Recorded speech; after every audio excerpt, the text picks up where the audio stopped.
Desligue o ruído e conecte-se aos factos. Temos 10 estadias num dos hotéis de luxo Alma Lusa na Comporta. 2 adultos, 2 noites. Assine hoje o Observador com até 58% de desconto e habilite-se a ganhar. Tudo em observador.pt.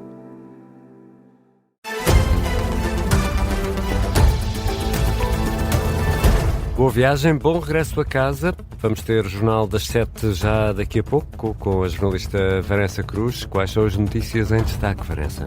A UGT continua desconfortável com as últimas alterações ao pacote laboral. Mário Mourão, o secretário-geral, foi recebido pelo Presidente da República em Belém e reagiu também à notícia do Observador que dá conta de acusações dentro do próprio Secretariado Nacional de que Mário Mourão esteja a ocultar a evolução do processo, tal como ele efetivamente aconteceu. Mário Mourão respondeu também a isso. Vamos em direto até ao Palácio de Belém. E depois deste Jornal das 7, logo a seguir temos novo episódio da Realpolitik. Sérgio Sousa Pinto e Miguel Pinheiro conversam hoje sobre a guerra no Irão, o comportamento de Donald Trump e ainda sobre também o pacote laboral. Depois das 8 da noite, do Jornal das 8, vamos abrir um especial de desporto para acompanhar a segunda mão das meias finais da Taça de Portugal, um Porto Sporting no Dragão.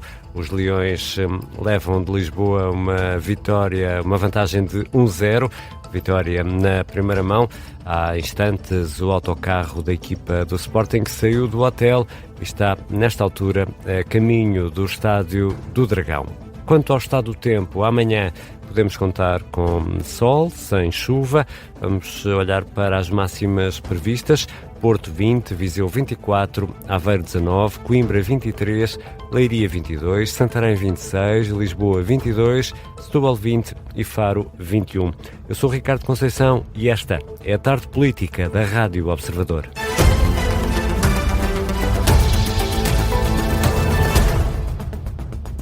Jornal das 7 com a Vanessa Cruz. O secretário-geral da UGT rejeita em absoluto a ideia de que esteja a esconder do Secretariado Nacional pormenores e a forma exata como evoluíram as negociações do pacote laboral. Declarações de Mário Mourão à saída de um encontro em Belém, promovido pelo Presidente da República com os vários parceiros sociais. Vamos até lá em direto. Martim Madeira, é amanhã a votação do Secretariado Nacional da UGT para estas últimas alterações ao Código do Trabalho. Mário Mourão baixa as expectativas. Mário Mourão diz não estar ainda confortável com a proposta em cima da mesa para a reforma laboral. Afirma ainda que tem indicações de que o Governo continua disponível ainda a fazer aproximações, embora a Ministra do Trabalho tenha dado a discussão como encerrada. Quando questionado pela Rádio Observador sobre a notícia de que foi acusado de ocultar a evolução das negociações, Mário Mourão nega totalmente e desafia ainda Francisco Clemente Pinto a trazer a segunda versão do documento. Vamos ouvir essas declarações. É uma tonteria essas afirmações. A UGT, quando analisa os documentos, são os últimos documentos e, portanto, este é também o último documento. Não, nunca houve duas versões. Há uma versão.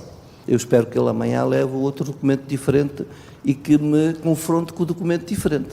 Então não há mesmo? Eu e julgo que os colegas, mesmo da tendência dos trabalhadores sociais-democratas, esperemos que esse senhor traga um documento diferente.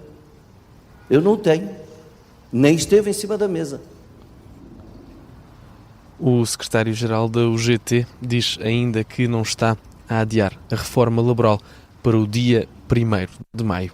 Entretanto, já vamos também ouvir Martim Madeira o que dizem os patrões, mas primeiro estas declarações que foram feitas por Francisco Clemente da UGT à Rádio Observador a confirmar que há documentos diferentes e a encontrar também uma explicação para isso. A pressão relativamente ao UGT é demasiado grande e o processo negocial, como é diário, nós no Secretariado Nacional só reunimos uma vez por mês. O que é que acontece? Acontece é que quando a informação chega até nós, rapidamente está ultrapassada no dia seguinte. É evidente, verifico e constato que temos documentos diferentes apresentados, portanto, ao fim e ao cabo, pelo Governo e documento apresentado pelo UGT. Mas em que é que diferem esses documentos? Em que é que difere a informação que consta desses documentos? O Secretário-Geral do UGT entrega-nos um documento sobre aquilo que está transcrito, e o que ele diz mesmo, que está transcrito e que está vertido no papel, e dizendo que há elementos ainda em negociação. Francisco Clemente Pinto, este membro do Secretariado Nacional da UGT, entrevistado pelo jornalista Miguel Videira. Escutámos também na abertura deste jornal o líder da UGT, Mário Mourão, a refutar estas declarações. Voltamos agora a ti, Martim Madeira, em direto do Palácio de Belém, porque os patrões também têm sido recebidos por António José Seguro. O que dizem à saída deste encontro? Quem também se reuniu com António José Seguro foi a Confederação do Turismo. O presidente Francisco Calheiros não acredita que a UGT está pronta para assinar um acordo. Vamos ouvir as declarações de Francisco Calheiros, que fala numa never-ending story. Eu respeito muito a opinião dos outros, os constrangimentos, tudo o que seja. Mas que seja claro que se a UGT está ou não está em condições de assinar o acordo. Eu acho que não. E era mais simples dizê-lo. Nunca vi, por parte da UGT, qualquer cedência. E por parte do Governo e das entidades empregadoras vi bastantes. Umas com algumas cedências e outras com cedências totais. Isto é um never-ending story, não podemos continuar nisto. Por agora já acabou a reunião da Confederação do Comércio, já só falta a CIP, a Confederação das Empresas Portuguesas, que já se encontra reunida com o Presidente da República. E vamos dar conta das conclusões desse encontro, o último do dia, nas próximas edições. O Martim Madeira vai continuar no Palácio de Belém. E o antigo líder da UGT, Carlos Silva, espera que Mário Mourão apresente ao Secretariado Nacional todas as últimas versões, ou a mais recente versão, com total clareza sobre o que foi negociado com o Governo. Carlos Silva diz que é da responsabilidade do Secretário-Geral da UGT tornar públicas essas últimas propostas do Executivo, sejam elas escritas ou verbais. Ao Mário Mourão, caber-lhe-á naturalmente apresentar em conjunto com o Lucinda Damas, Presidente da UGT da Tendência Social Democrata, caber-lhes-á a ambos apresentar amanhã no Secretariado Nacional os prós e os contras do acordo e, sobretudo, apresentar aquilo que foram, verbal ou por escrito, as últimas propostas do Governo. E, portanto, cada um assumirá a sua responsabilidade. Carlos Silva antecipa um não da estrutura sindical. José Luís Carneiro considera difícil que a UGT aprove as alterações às leis laborais. O secretário-geral do PS não está confiante no voto favorável por parte da Central Sindical pela forma como o Governo tem encarado o assunto. José Luís Carneiro diz ainda assim que é preciso esperar pelo fim do diálogo e também diz que quando as pessoas querem, as coisas acontecem. Vejo que o ponto de situação não é o ponto adequado a haver um acordo, mas há que esperar sempre pelo fim do diálogo, à luz do posicionamento da própria Ministra e das declarações públicas e da forma como o Governo tem encarado o assunto, parece-me difícil, mas, como digo, quando as pessoas querem, as coisas acontecem. É difícil, mas pode acontecer. José Luís Carneiro, numa entrevista à agência Lusa. Já o primeiro-ministro Luís Montenegro defende que a UGT tem todas as razões para subscrever um acordo e que, se isso não acontecer, será por razões de natureza política. É o que diz Luís Montenegro. O Secretariado Nacional da Central Sindical vai votar amanhã pela segunda vez as alterações ao Código do Trabalho. Da primeira vez, chumbou. E há outras notícias a marcar a tarde desta quarta-feira. O prolongamento do cessar-fogo no Irão deve durar 3 a 5 dias. Terá sido essa a janela temporal que os Estados Unidos deram a Teherão para retomar as negociações e responder a uma proposta de acordo. É uma informação que está a ser avançada pela estação de televisão israelita Canal 12, a citar 3 autoridades norte-americanas. Esta tarde, a Reuters noticiava que Washington não tinha definido até quando é que ia durar este cessar-fogo. Entretanto, o Irão rejeita por completo a reabertura do Estreito de Hormuz. O principal negociador de Teherão, o presidente do Parlamento iraniano, diz que reabrir a passagem é impossível, tendo em conta as violações do cessar-fogo por parte dos norte-americanos. A Air France, KLM e a Lufthansa devem ser convidadas pelo governo português a apresentar propostas vinculativas para a TAP.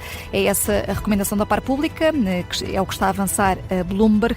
As duas companhias aéreas foram as que decidiram avançar neste processo de privatização para ficarem com uma posição minoritária da TAP e devem passar agora à próxima fase.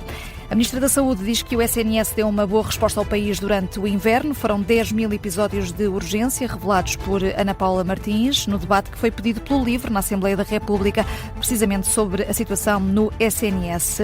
A Ministra anunciou logo no início deste debate que o Governo aprovou 50 milhões de euros para requalificar serviços de urgências e esse despacho já está assinado. Entretanto, há hospitais com dificuldades na compra de dispositivos, como luvas e sacos, por causa da guerra no Médio Oriente.